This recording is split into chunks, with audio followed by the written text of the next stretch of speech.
The last thing was the latest A&E biography. We're coming up to the end of the run because next weekend is the last one with Bret Hart. But the penultimate episode focused on Mick Foley for 2 hours. And just some of your overall thoughts. I think Mick Foley is a super engaging interview subject. And I thought that this might have been my favorite of the A&E biographies. It was mine too. Mm-hmm. And that kind of surprised me because going into it, I can't really say I had that much anticipation for it. Part of me was wondering if I would even watch it because I feel like Mick Foley kind of exists at a point now where I feel like I know so much about him already. Also, I feel like, he's kind of lacked a lot of relevance in recent years. So I don't know how interested I was, and I didn't think I would be able to learn a whole lot more. Nonetheless, I think this was a reminder of I want to almost say I feel like we've been taking him for granted because he has been such an open book, because he has been around for so long and, feels relatively accessible when it comes to sharing stories and whatnot. But when you kind of see it all encapsulated again here, it just kind of makes you fall back in love with this man and his career and just the incredible story of his rise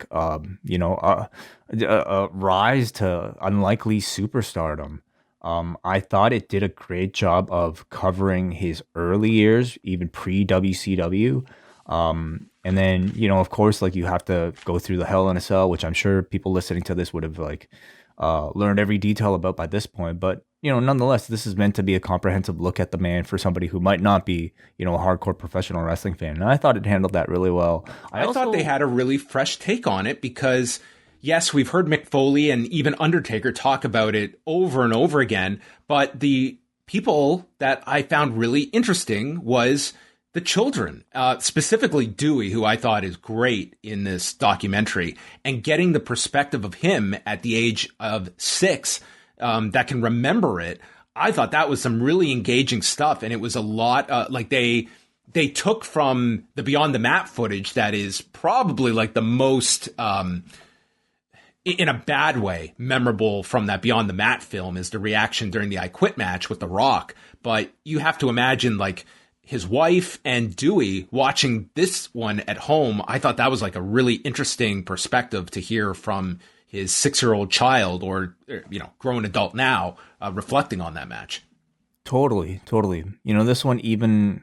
there might be some issues that they might have played around with the timeline just, for the sake of being able to tell the story. But for the most part, I thought it really kind of did its job of telling you what this guy was up to even afterwards. Talked about how regretful he was of coming back for the TNA run and how he basically said that, much of this run was a cash grab. He said at least partly a cash grab and didn't look forward to wrestling and just wanted to get it over with, which is a pretty honest statement, which is what you're going to get out of Mick Foley, who, a project like this, he's going to take very seriously, like you've seen with his books. The guy has he's very thoughtful when it comes to his answers and assessing his career. And it's not just painting everything as rosy and better than it was, looking back all these years later. He has things, I think, in the pretty accurate perspective of the time of what was working for him, what did not work, understanding his limitations. But, for someone that has always, I found to be very, very humble in what they have done, you really do get a sense, coming up, there was this chip on this guy's shoulder that he possessed a great amount of confidence in himself, that when all these other people were telling him not to do this stuff, the Ric Flair comments were very interesting to see kind of where that relationship has gone. And that, Foley, being told even in Germany by Flair, don't go kill yourself out here. And Foley had this drive that is admirable in one sense, but at the same time, this physical toll he has paid, which, he acknowledges, I knew I was going to be on borrowed time, and I knew that my out was hopefully going to be at 35. Go to the WWF, make money, and I'd be done by 35. And yes, he had the comebacks, but as a full-time active WWF performer, he's pretty much done at 35 when he finishes up at that WrestleMania.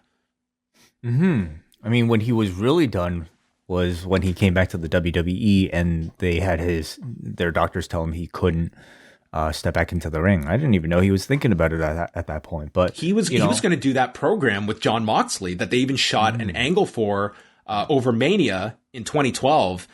Like they had already started an angle, and then it was, the angle was canceled. I mean, Moxley still got a great call up with the Shield, but that certainly delayed his main roster arrival. And with Foley, they just told him, like, your career is done. And they go into this a bit about, he pretty much indicates like he was going through a period of depression before he found these one-man shows. And I thought it was a really great transition that they had, where you go from the Hell in a Cell chapter to present day, where he's walking across the beach and you can just see him walking. It's a chore today. Well, you look at him and then you look at his best friend, who you would assume would be of the same age. And I mean, it feels like there's a good 10, 15 years apart between the two in terms of just how much their bodies have aged. So, it really is not something that should come as any surprise to, if anything, if you're a wrestling fan, you see the type of work he's done, you feel like he's gotten off relatively easy, being able to walk right now, much less something more serious than that. So, but, it overall, I think is a really good look at this very unique person who definitely, I think, made a name for himself for having a very sadistic side, but also somebody who is incredibly brilliant, creative, smart, and just so incredibly friendly and warm in ways that you wouldn't expect. So I think he's really one of wrestling's great success stories. He's always been one of my favorite people to speak to. I think you just get he's a very, he will take a question and really give you his honest answer and gives things a lot of thought. That's why I knew this.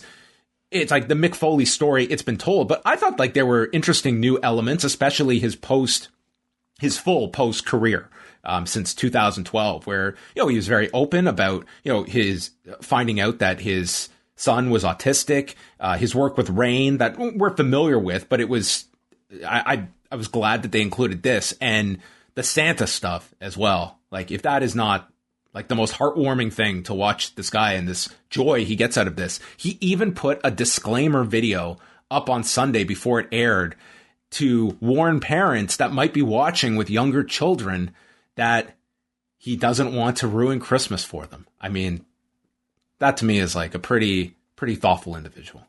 Yeah. Wow. That's really cool. How about that line? That line from Heyman that scripted doesn't resonate with the sports entertainment crowd because the sports entertainment crowd is always aching for something real. Yeah, of course. I mean, it's pretty obvious, and obviously you see the company that he currently works for, and I imagine it's a message he's probably told many people, but for whatever reason they stick to scripted because they feel like they have to. That was the other thing. I thought their choice of people to speak to was really good throughout this entire thing. I mean, Mick Foley's career happens to be one where you just, luckily have a lot. WWE has a lot of access to anybody that they wanted to, but didn't prevent them from talking to somebody like Jim Ross or who else? Oh Christian God, they had so many in this. Everybody. I mean, they had a ton of people, but I mean, so much of his career has been documented that there is, there was nothing to me glaring watching this, like some of the other ones where something just jumps out and it's just you're putting your hands in the air.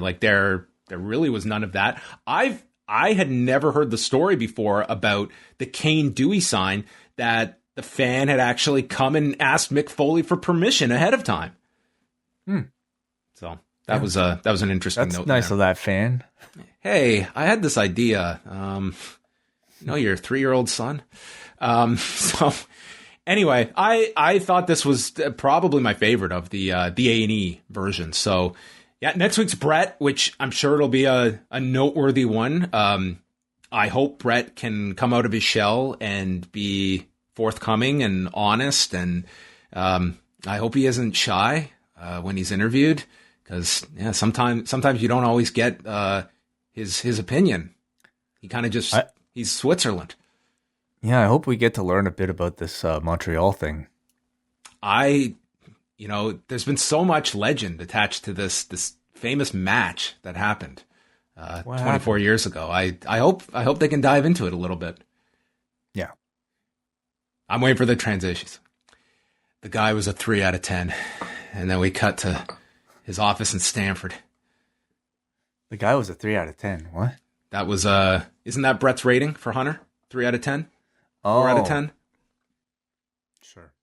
Well, all right. So that's a Brett one.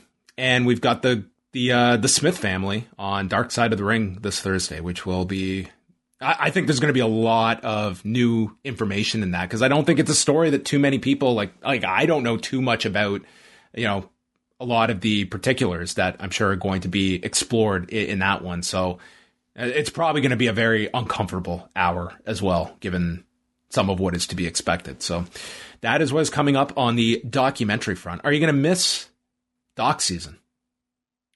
I'm sure we'll have plenty, actually, throughout the course of the year. You think A&E goes ahead and does like another run of these maybe a year from now or so? I could see that. How are ratings for these? Do you know? Well, I have not seen some of the latest ones. Dude, this Showbuzz Daily thing, like, it needs to be addressed. Like, we just need another website. Like, the Biden administration hasn't spoken about it yet, but something needs to be addressed here. This is just getting out of control. How is there not another outlet that is capitalizing on this? Like, Showbuzz Daily had the exclusivity on ratings information and charts. Well, I don't know. How do people get this stuff?